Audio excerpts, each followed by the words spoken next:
Otale. Noé, Ojira we male wanae, ta eton dodo edie. Otale, edoto, zanzan lebi. Otale, Noé, Ojira we male wanae, to hodon we keten diaspora FMG, meno madoto.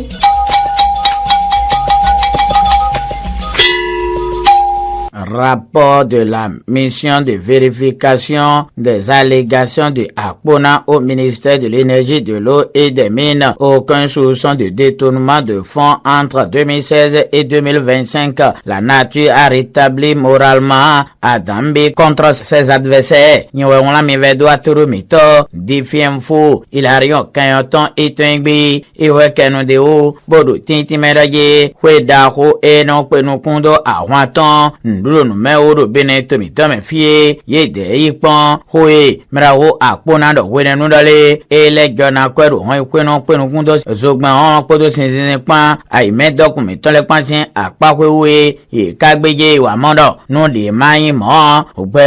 ile, o meraho, Adambi, bewe, beton de lesin, onukomba, defien fouitengbi, et le miena kenodeo, bon soleil levant, à Moussa Fata autant et Tengbi Karaye, HCPC, a fait Akpona au ministère de l'eau. Jacques Menga dévoile les conclusions de la commission de vérification. Nyewala, soleil levant, à Moussa Fata autant et Tengbi Kenodeo Akpona Rodin, on y kundo senzen ho, le Beneto Mitomeo, Jacques Menga, et Galo Kwazado, Weda Hueno Kundo, à Wanton Road Meudo Beneto Mitome fie, yo amodole, non de maïmo, le Beneto Miton, Kungbanjibo soleil levant, et Tengbe dozo gbeye, lo timenungbo, dodo toro mito, a jacheneuza, et Tengbe wea, et lo kenudeo, bodo mina gbajeme, lo na timenungbo, dodo balu soleil bine, enfui Tengbe, et lo dozo gbeye, les 4 vérités, et béton de vérité, ouais, nous n'ayons, bon, milona kenudeo, bon, le potentiel, et Tengbe, lo dozo gbeye, bodo conclusion des travaux de la commission de vérification des projets d'investissement dans les secteurs de l'eau et de l'énergie électrique sur la période 2016-2025 à Parakou. Pas de détournement. Une réforme des marchés publics du ministère s'impose. Le potentiel est et dozo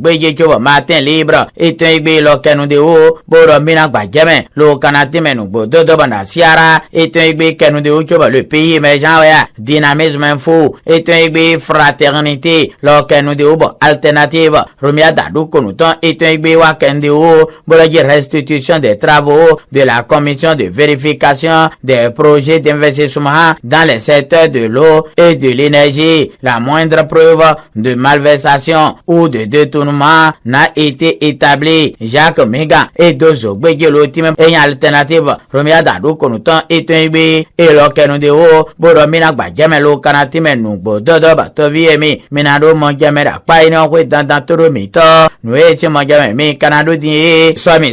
Huafo Quaton Kuno Pogoton Sin Aleno Yeme Kaime Bomaro Grupo Ache Pale Yera Doa Duiji Tina Huyo Equana Monjame Dapa Inokilo le soleil bidin infouité Biwekendeo retard dans la délivrance des formulations de parrainage. L'opposition s'inquiète. La Sénat s'explique et rassure.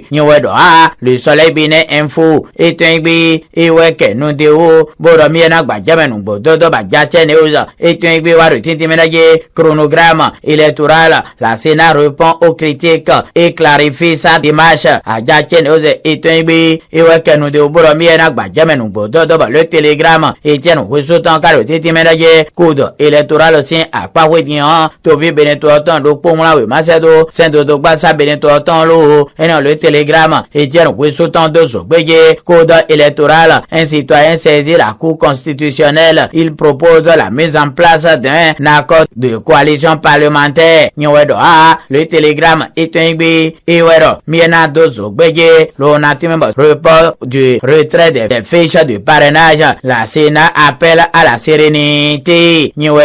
Soleil levant est un Kenudeo, Brutin Timerague, au fiche, au parrainage Tonhan, à Zandjeye, au Sénat, Nanaon, Bonawazo, Bonon Benaïdo Nungaye, Bon Soleil levant est un Dozo Bégué, l'Otimenumbo, Dodo Toromito, Nueche Manjame, Mekanando, Dagbome, Calavisin Kametian, Minatu Interage, Yemendileti, Lusome, Tonsoido, Tionotin, Lusenache, hôpital de zone, Agome, Calaviton Podo, les Tionotin, les Aïtonpan, le Judo, Nekoi, au Huero Pojagide, et dans un bateau pour la gang, Gome, Calaviton, Marajo, Angelo, Varisa, Wangiron, et les données étant, Boromemon, Coton-lait, Yénéime, Loïso, Meton, et Martin Tolei, et l'Indien, Ténig, Biazan, Odo, Pogos, même, Médian, Thomas, moi, voyons, et Canadi, mais Inele, Maman, Renoué, Tondi, but défiant, fouette, Bido, Miena Kendeo, abandon de cadavres dans les morgues du CNH HKM, hôpital de zone de Calavi, et les anges, d'Abomey Calavi, depuis plus d'un an, le maire de Calavi tape du poing sur la table, Nyowedo A, défiant, fouette, Bi, Iwedo, Miena Kendeo, Lonagba, Jamenumbo, Dodo, Toromito,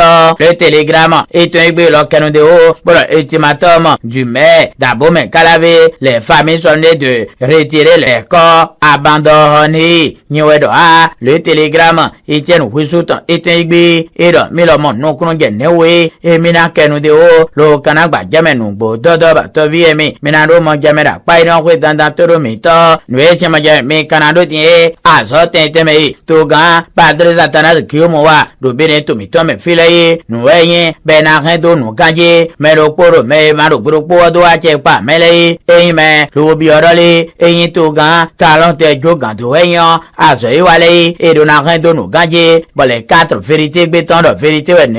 grande réalisation au Bénin après Nisifo Souglo et Boniaye, un opposant demande de préserver l'héritage du talent. Nyowedo A, les 4 vérités béton de vérité,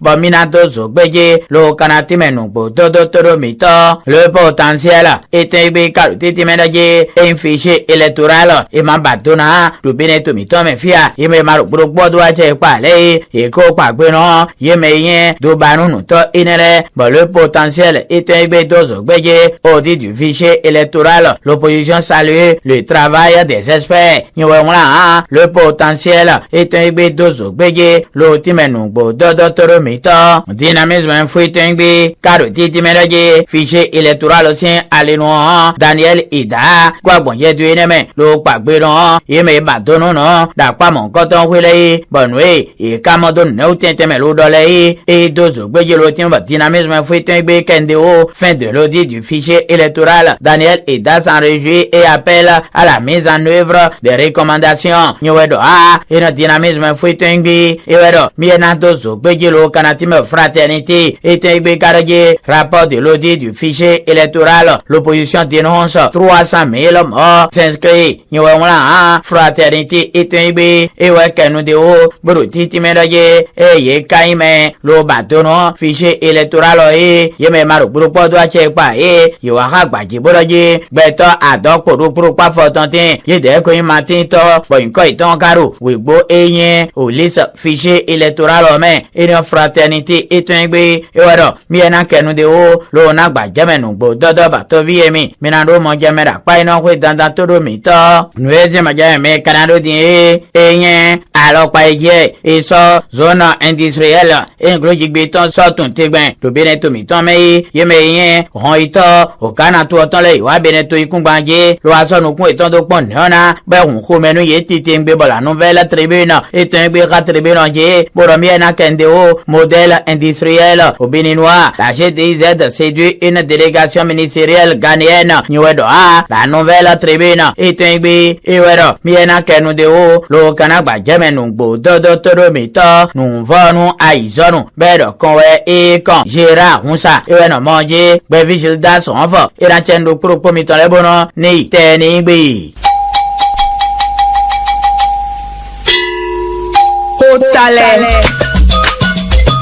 Noé Ojirawe malẹ̀ wọn la ye ta ìtàn dodo edie. Ó talẹ̀ èdòtó zanzan lẹ́bi. Ó talẹ̀ Noé Ojirawe malẹ̀ wọn la ye òkúdọ̀nù wẹ̀ kẹ́tẹ̀ diaspora FMD minnu ma dòtó